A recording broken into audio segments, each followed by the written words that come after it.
For more than 3,000 years, wedged in the Hindu Kush mountains, people have been living here in Kabul. It's one of the world's oldest cities. Ancient and in touch with its past, but Kabul, a city of 2.5 million, is now prepared to step into tomorrow.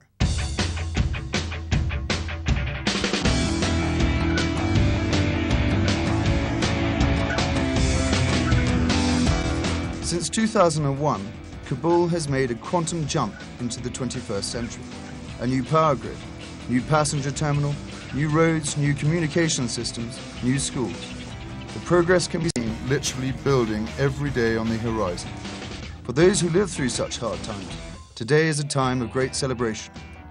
I cannot believe how much difference there is between the time of the Taliban and now. I can give you an example of being like a bird is in a cage and now it's out.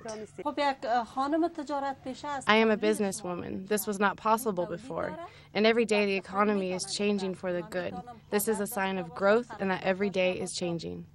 Before this prosperity, Nazari, her family and thousands of others were once forced to flee Kabul and to live in a refugee camp in Pakistan. But 4 years ago, they saw it was safe to return, and she is not alone. I have no problem in Kabul. The only problem I have is the crowded traffic. Our life is good. It's normal. The problems we have, all Afghans have. It is very difficult to build a country after just 7 years. We are living in peace, and we can see some positive changes. This is now a city of progress, not a city under siege. We live here and we can say everything freely. There is no doubt, nothing. It's very safe right now. For the first time ever, electricity is flowing around the clock in Kabul, bringing light to the night. New power lines and a deal with neighboring Uzbekistan have changed life here for the better. And for Hamizada, that's cleared the air for a better future. Before, we were always coughing and sore throat problems from all the smoke from the diesel generators. Today, we don't feel any more of that smoke and are comfortable. And with electricity comes an economic boom. Stores are reporting a 50% jump in sales, especially for electronics. Sales of new and used cars are also soaring. That's because of hundreds of kilometers of new roads throughout the city. Kabul International Airport is now home to a brand new $35 million passenger terminal, the hub for Ariana Afghan Airlines, Afghanistan's national carrier. 3 other international carriers also operate out of the terminal.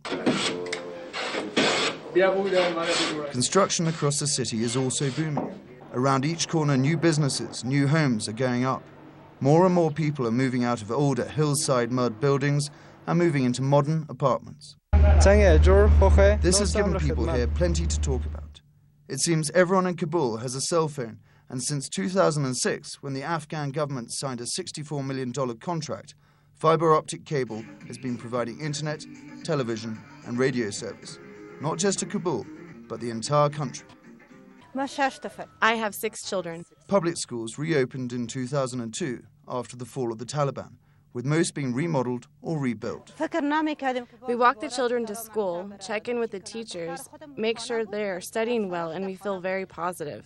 At the time of Taliban, there were no girls' schools, and so I would teach my daughters in home. But today is a different day. Before, there were only 2 barely functioning universities here. Now there are 10. Open for business is Kabul's first indoor shopping mall.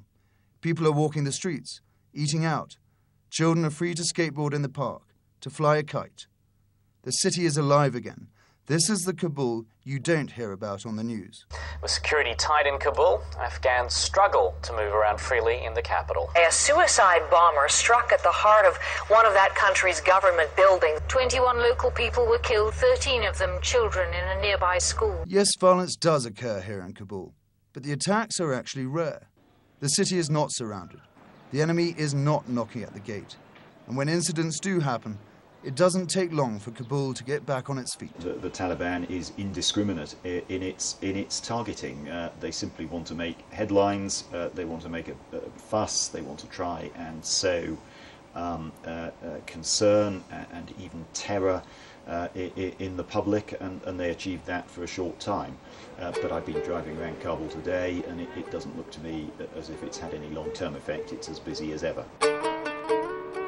This is the real Kabul, an ancient city with a bright future. An exciting tomorrow thanks in part to a $21 billion pledge from international partners. But to get to tomorrow, it all starts today in this city of progress.